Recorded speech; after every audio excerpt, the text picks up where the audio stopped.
The blood-red sunset cast long shadows across the dusty main street of Silver Creek as Mabel Collins stumbled off the stagecoach, her face hidden beneath the wide brim of her bonnet, a small carpetbag clutched in her trembling hand.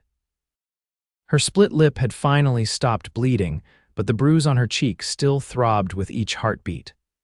Silver Creek, Colorado Territory, 1875, as good a place as any to disappear and start over.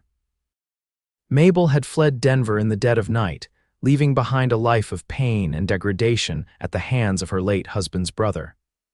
3 years of torment had finally ended when she'd stolen enough money for a ticket west, her meager possessions stuffed into a single bag. She had no plan beyond escaping, no destination other than away.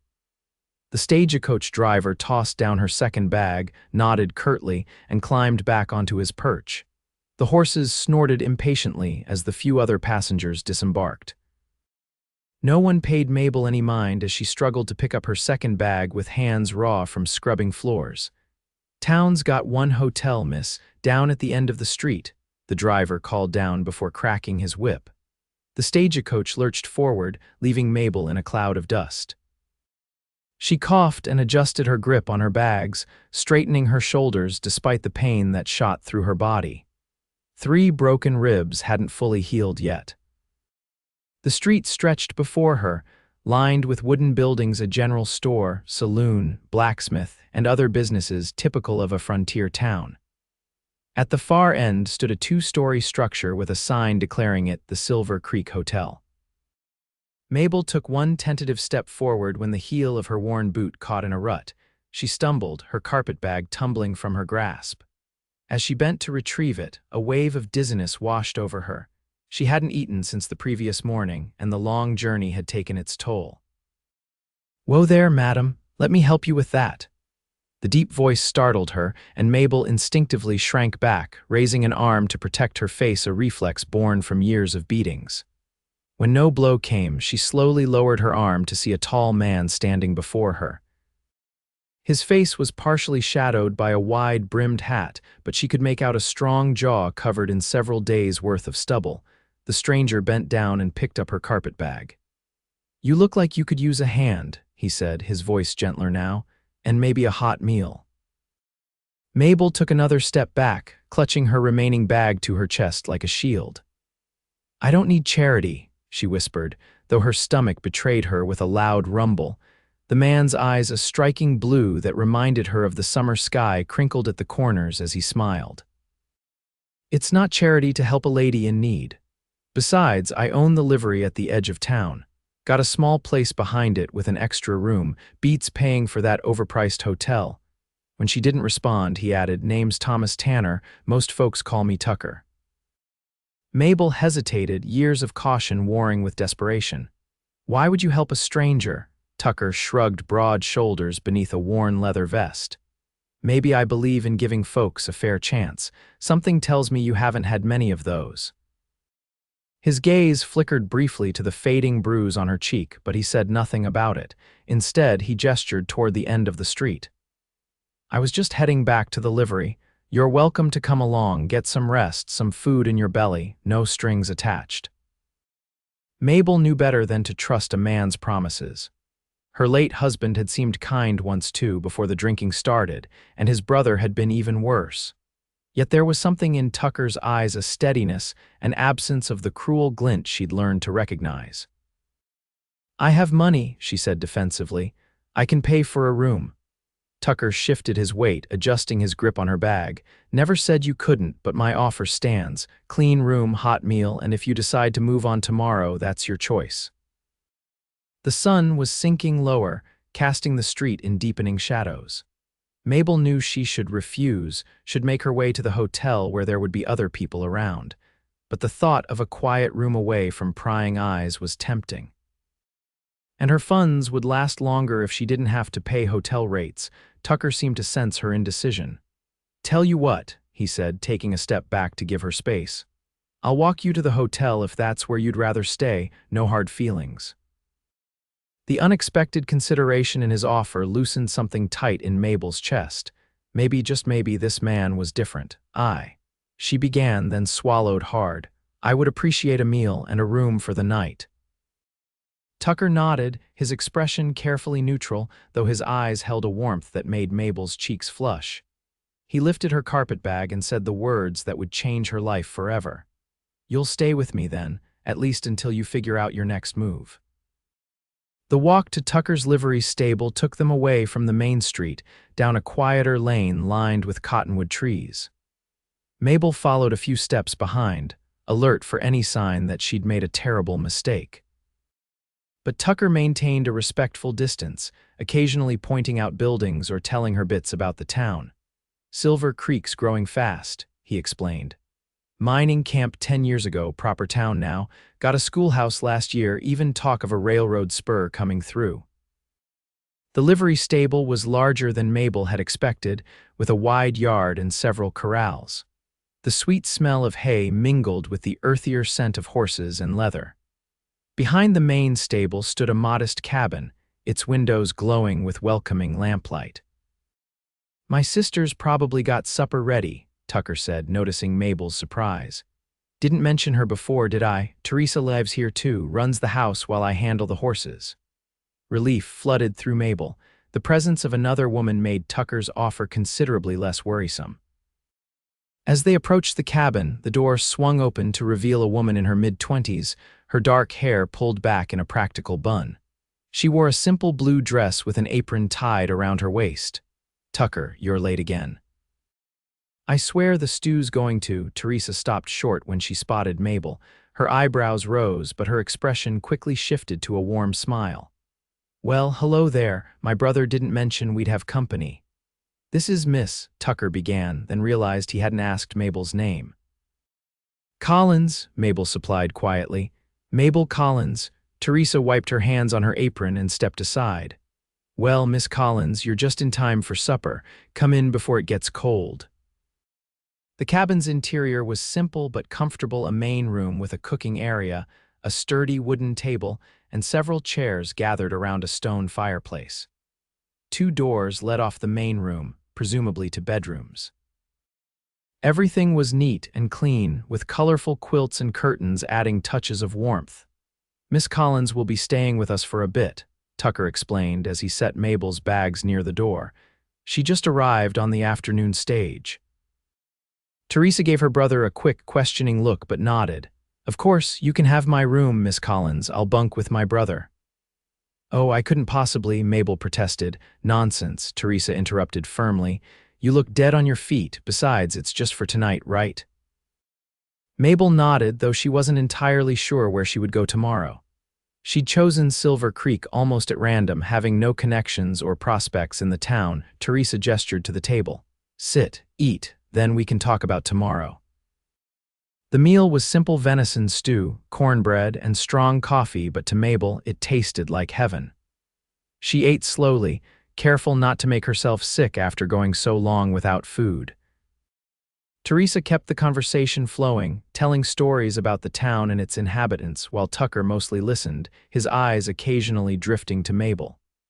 "So, Miss Collins," Teresa finally asked as she poured more coffee, "what brings you to Silver Creek? Do you have family here?" Mabel set down her spoon, suddenly aware of both siblings watching her. No family," she hesitated, then decided on a partial truth. "I'm starting over. My husband died 3 years ago and there was nothing left for me in Denver." Tucker's expression remained neutral, but something in his eyes told Mabel he suspected there was more to her story. Teresa reached across the table and briefly touched Mabel's hand. "Well, you're welcome to stay until you get your bearings," she said. "Tucker and I know what it's like to start over." After dinner, Teresa showed Mabel to her room, small but neat, with a narrow bed covered by a colorful quilt and a washstand in the corner. A small window looked out onto the corrals behind the stable. "There's fresh water in the pitcher," Teresa said. "Privy's out back. It's not much, but it's clean." "It's perfect," Mabel whispered, overcome by the kindness of these strangers. "Thank you," Teresa smiled. "Get some rest. Things will look brighter in the morning." Alone in the small room, Mabel sank onto the bed and finally allowed the tears she'd been holding back all day to fall. She cried for the years lost to fear and pain, for the uncertain future ahead, and from sheer exhaustion. Eventually, she washed her face in the cool water, changed into her nightdress, and crawled beneath the quilt. Despite her exhaustion, sleep eluded her. The unfamiliar sounds of the livery horses shifting in their stalls, the occasional soft whinny kept her alert. And beneath it all, the awareness that she was sleeping under a stranger's roof made her nervous. Yet there was something comforting about the Tanner siblings' home. No shouting, no smell of whiskey, no tension hanging in the air, just the quiet sounds of a household settling for the night. Eventually, Mabel drifted into the deepest sleep she'd had in years. Morning came with the crow of a rooster and the soft murmur of voices from the main room. Mabel dressed quickly, smoothing her wrinkled traveling dress as best she could. She had few clothes another dress, a skirt and blouse, undergarments, and a shawl. Everything she owned in the world fit into 2 small bags. She found Teresa alone in the kitchen, kneading dough on the table. The smell of coffee and bacon filled the small room. "Good morning," Teresa said cheerfully. "Sleep well." "Better than I have in a long time," Mabel admitted. "Thank you again for your hospitality." Teresa waved a flour-covered hand. "Sit, eat. Tucker's already out tending the horses, but there's plenty left." Mabel helped herself to a modest portion, still uncertain of her place in this household. As she ate, she gathered her courage. "I should find work today. Do you know if anyone in town is hiring?" Teresa paused in her kneading. "What sort of work are you looking for? What skills do you have?" Mabel stared at her plate. "I can clean, cook, sew. I worked as a laundress in Denver for a time." Teresa resumed her kneading. "The hotel might need help with laundry, or Mrs. Peterson at the general store sometimes hires a woman to help with inventory." Mabel nodded, mentally calculating how long her meager savings would last while she looked for work. "I'll try both places today. No rush," Teresa said casually. "You're welcome to stay a few days while you get settled." Before Mabel could respond, the door opened and Tucker entered, bringing with him the smell of hay and horses. He removed his hat, revealing thick brown hair that curled slightly at the nape of his neck. "Morning, Miss Collins," he said, hanging his hat on a peg by the door. "Hope you slept well." "Yes, thank you." Mabel found herself oddly flustered under his direct gaze. Tucker poured himself coffee and leaned against the counter. "I've been thinking. My business has been growing, and Teresa's been saying for months that she needs help around here." Teresa shot her brother a surprised look, but quickly nodded. "That's true. Between helping Tucker with the bookkeeping and running the household, I barely have time to breathe. We could offer you a position," Tucker continued, "room and board plus wages.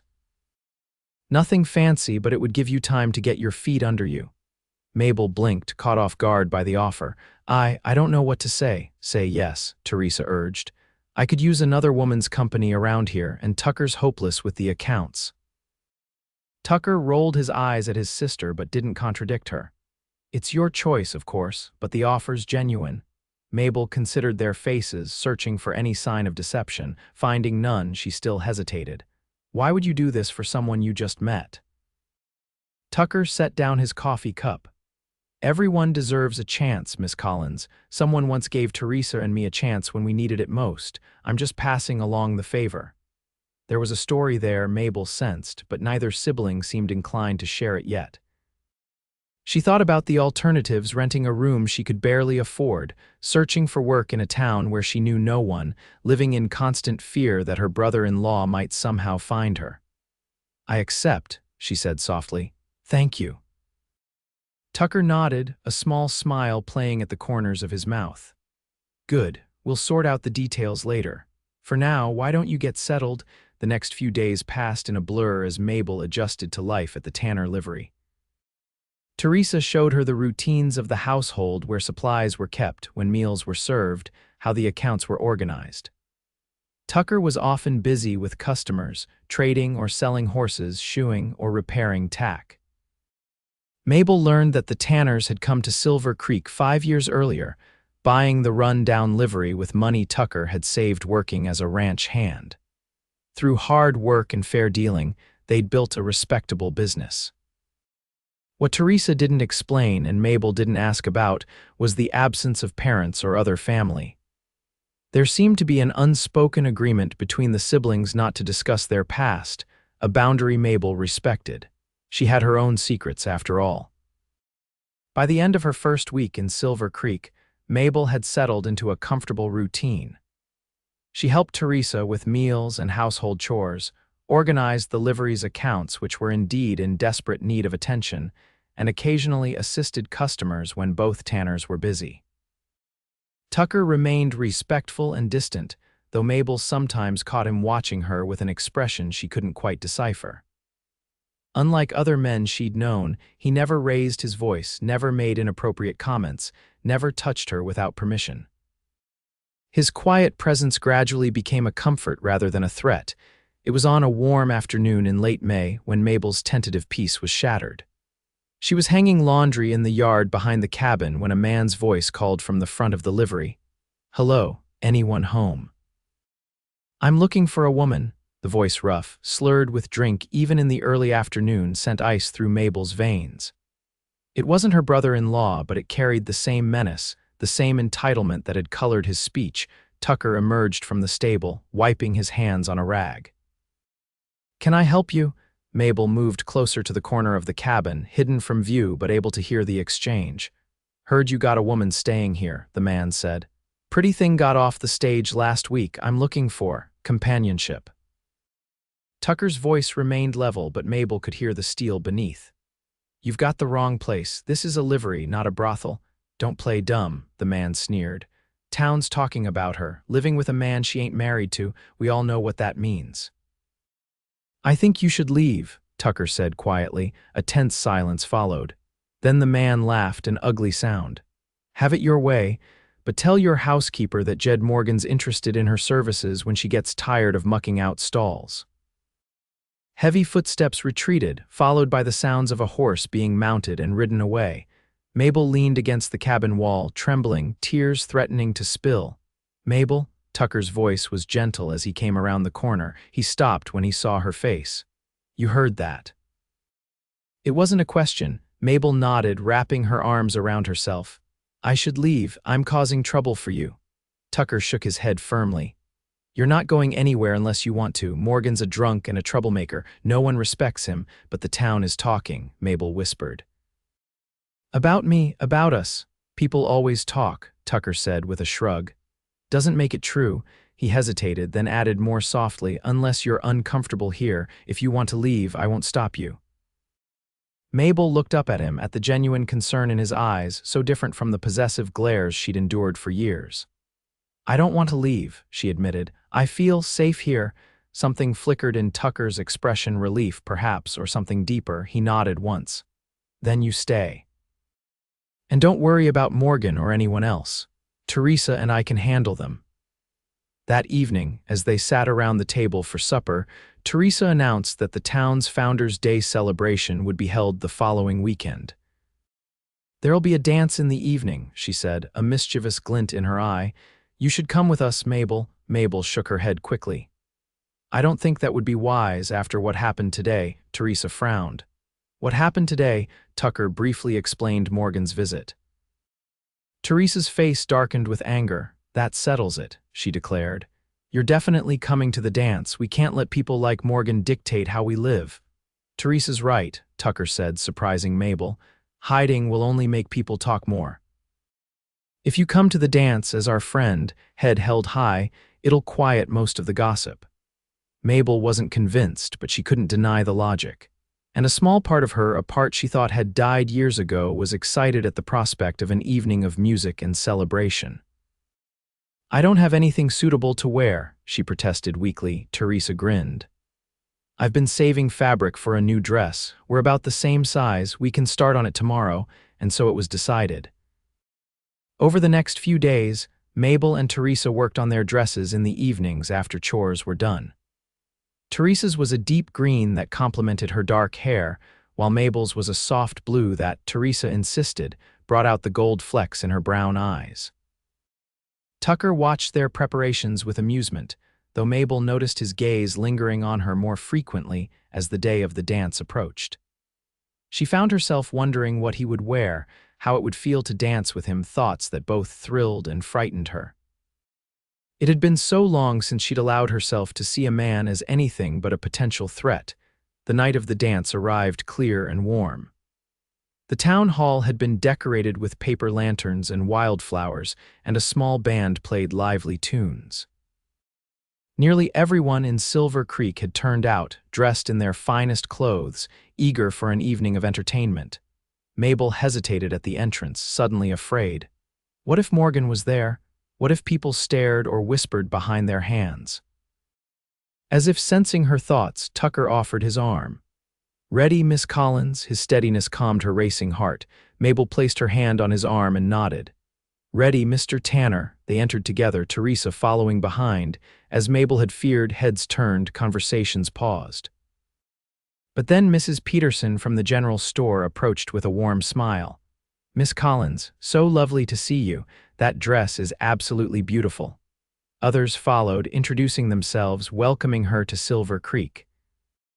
Not everyone was friendly. Some of the older women exchanged disapproving glances, and Morgan lurked in a corner with several rough-looking men, but most seemed genuinely welcoming. "See," Teresa whispered. "Nothing to worry about." The evening progressed pleasantly. Mabel danced with several men, including the young doctor and the banker's son. She was taking a break, sipping punch near the refreshment table when Tucker approached. "May I have this dance?" he asked, extending his hand. Mabel hesitated. She'd been avoiding dancing with Tucker, afraid of the feelings his proximity stirred in her. But the band had begun a slow waltz, and his blue eyes held a warmth that made refusal impossible. "Yes," she said simply, placing her hand in his. Tucker led her onto the dance floor, his hand respectfully at her waist, maintaining a proper distance between them. Yet Mabel felt anything but proper as they moved in time to the music. His touch, even through layers of fabric, sent warmth spreading through her body. "You dance well," she murmured, trying to distract herself from the sensations he evoked. Tucker smiled slightly. "My mother insisted, said no son of hers would clump around a dance floor like a bear." It was the first time he'd mentioned his mother. Mabel ventured, "She sounds like a strong-willed woman." "She was," Tucker said, his smile fading. "She and my father died in a cholera outbreak when Teresa was 16. I was 22. "I'm sorry," Mabel said softly. Tucker nodded, his eyes distant with memory. "It was after they died that we decided to head west. Too many memories in Missouri." Mabel understood all too well the need to escape painful memories. "Thank you for telling me." The music slowed, and Tucker's gaze returned to her face. "Someday, when you're ready, I hope you'll tell me your story too."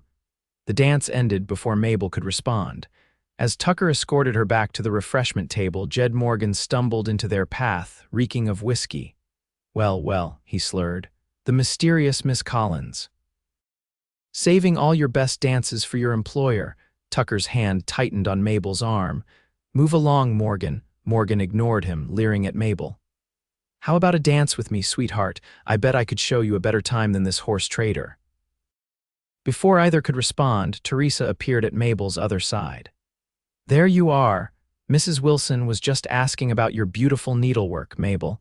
With practiced ease, Teresa maneuvered Mabel away from Morgan, leaving Tucker to deal with the drunk. Mabel glanced back to see Tucker speaking quietly but firmly to Morgan, who eventually slunk away toward the door.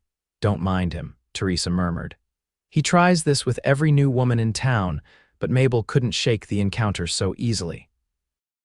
Morgan's leering face had triggered memories. She tried to bury her brother-in-law's hands on her body, his breath hot on her neck, pain and humiliation that no amount of scrubbing could wash away. "I need some air," she whispered to Teresa, slipping outside before her friend could protest. The night air was cool against Mabel's flushed skin. She walked a short distance from the town hall, finding a quiet spot beneath a large oak tree. Leaning against its rough trunk, she closed her eyes and focused on her breathing. "Mabel," she startled at Tucker's voice, her eyes flying open. He stood a few feet away, concern etched on his features. "I'm sorry," she said automatically. "I just needed a moment." Tucker moved closer, though he maintained a respectful distance. "No need to apologize. Morgan upset you?" It wasn't just him, Mabel admitted. He reminded me of someone. Tucker was silent for a long moment. Then he said quietly, "Your husband's brother." Mabel's head snapped up. "How did you the bruises?" Tucker said gently. "The way you flinch sometimes when I move too quickly, and you talk in your sleep occasionally." Mortification washed over Mabel. "You've heard me, only when I've been up late with a sick horse," Tucker assured her. "Teresa's room is next to the kitchen. Sometimes I hear you calling out." Mabel turned away, humiliation burning in her chest. "I'm sorry." "Don't apologize," Tucker said, his voice suddenly fierce. "Not for what was done to you, not ever." The vehemence in his tone drew Mabel's gaze back to his face. In the moonlight, his expression was a mixture of anger and tenderness that made her breath catch. "After my husband died," she said haltingly, "his brother claimed me as property. Said I belonged to him since I had no family left. For 3 years I endured." Her voice faltered. Tucker didn't press her to continue, didn't offer empty platitudes. He simply stood with her in the moonlight, a solid presence offering silent support. "I ran," Mabel finally whispered. "Took what money I could find and ran. I was terrified he would follow me." "He won't find you here," Tucker said with quiet certainty. "And if he does, he'll have to go through me first." The simple declaration, spoken without bravado or expectation, broke something open inside Mabel. Tears welled in her eyes and spilled down her cheeks. "Why are you so kind to me?" she asked, her voice breaking. Tucker stepped closer slowly, giving her time to retreat if she wished. When she didn't move away, he reached out and gently, so gently, wiped a tear from her cheek. "Because you deserve kindness," he said. "Because you're brave and strong and beautiful. Because every day I see more of the woman you truly are beneath the fear." His words washed over Mabel like a healing balm. No man had ever spoken to her with such honest admiration. "I'm afraid," she confessed. "Not just of him finding me. I'm afraid to trust, to hope, to feel." "I know," Tucker said softly. "And I would never rush you or ask for more than you're ready to give, but I want you to know that as long as you want to stay in Silver Creek, you have a place with us." With me, in his eyes, Mabel saw a future she'd never dared to imagine, one with safety, respect, and perhaps, in time, love. It terrified and exhilarated her in equal measure. "I'd like to stay," she whispered. "For now," Tucker smiled, the warmth of it reaching his eyes. "That's enough for me." From inside the town hall, the music swelled, drifting out into the night. Without speaking, Tucker offered his hand. After only a moment's hesitation, Mabel placed hers in it. Beneath the oak tree, with the stars as their witnesses, they danced, not touching except for their joined hands, a careful, respectful distance between them. Yet in that space, in that moment, something new began to grow. Summer unfolded across the Colorado territory, bringing longer days and warmer nights. Mabel's life at the Tanner livery fell into a comfortable rhythm. Her nightmares grew less frequent, her smiles more genuine. She began to put on weight, the hollows in her cheeks filling out, her skin regaining its natural glow. The town gradually accepted her presence. There were still whispers, of course, but they faded as Mabel became a familiar figure attending church with the Tanners on Sundays, helping at community gatherings, occasionally assisting Mrs. Peterson at the general store when shipments arrived. Tucker remained attentive but respectful, never pushing for more than Mabel was ready to give. They talked in the evenings while Teresa sewed or read, sharing stories of their childhoods, their dreams, their favorite books. He taught Mabel to ride, patiently helping her overcome her fear of the large animals. She, in turn, improved his abysmal bookkeeping and mended his clothes with neat, invisible stitches. It was Teresa who finally broke the stalemate one evening in late July. The three of them were sitting on the porch after supper, enjoying the cooler air as the sun set. Teresa suddenly stood, stretching dramatically. "Well, I'm exhausted," she announced. "Think I'll turn in early. Good night, you two." She disappeared inside, leaving Mabel and Tucker alone on the porch. A knowing smile played at the corners of Tucker's mouth. "Subtle, isn't she?" he murmured. Mabel laughed softly. "About as subtle as a stampeding buffalo." They sat in comfortable silence as the first stars appeared in the darkening sky. Finally, Tucker turned to face Mabel. I've been thinking, he began, a dangerous pastime, Mabel teased, surprising herself with her boldness. Tucker grinned. Indeed. His expression grew more serious. Mabel, these past months with you here I've never been happier. Mabel's heart began to race. Tucker, please let me finish, he said gently. I know you came here running from pain, not looking for anything else, and I promised myself I wouldn't rush you. He took a deep breath. But I find myself falling in love with you a little more each day, the way you hum while you work, how you always remember which horses like apples and which prefer carrots, the kindness you show to everyone, even those who weren't kind to you at first. Mabel's eyes filled with tears. Tucker, I'm not asking for anything, he hurried to add. I just wanted you to know and to tell you that whenever if ever you're ready for more, I'll be here.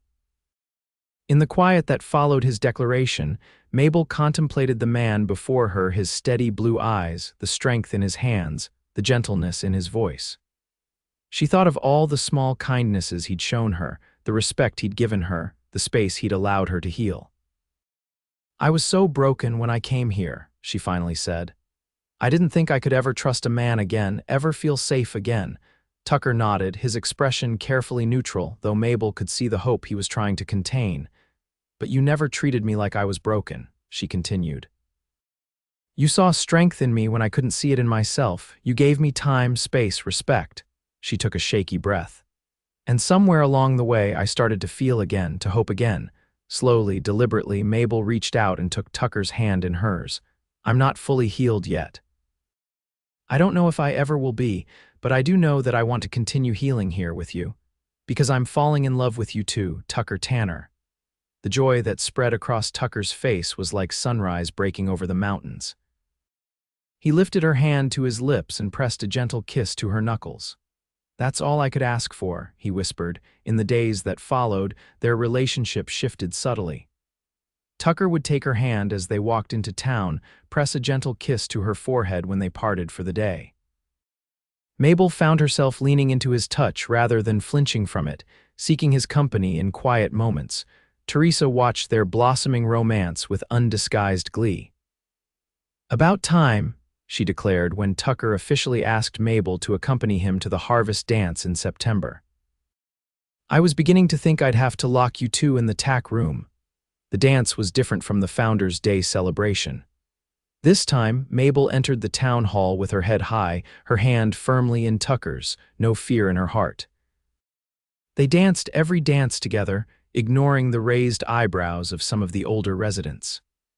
When Tucker held her close during a waltz, his hand warm at the small of her back, Mabel felt only joy, not panic. As summer faded into fall and the aspens turned golden on the mountainsides, Tucker took Mabel on a picnic to his favorite spot, a small meadow beside a creek, sheltered by tall pines. I found this place the first week we arrived in Silver Creek, he told her as they spread a blanket on the soft grass.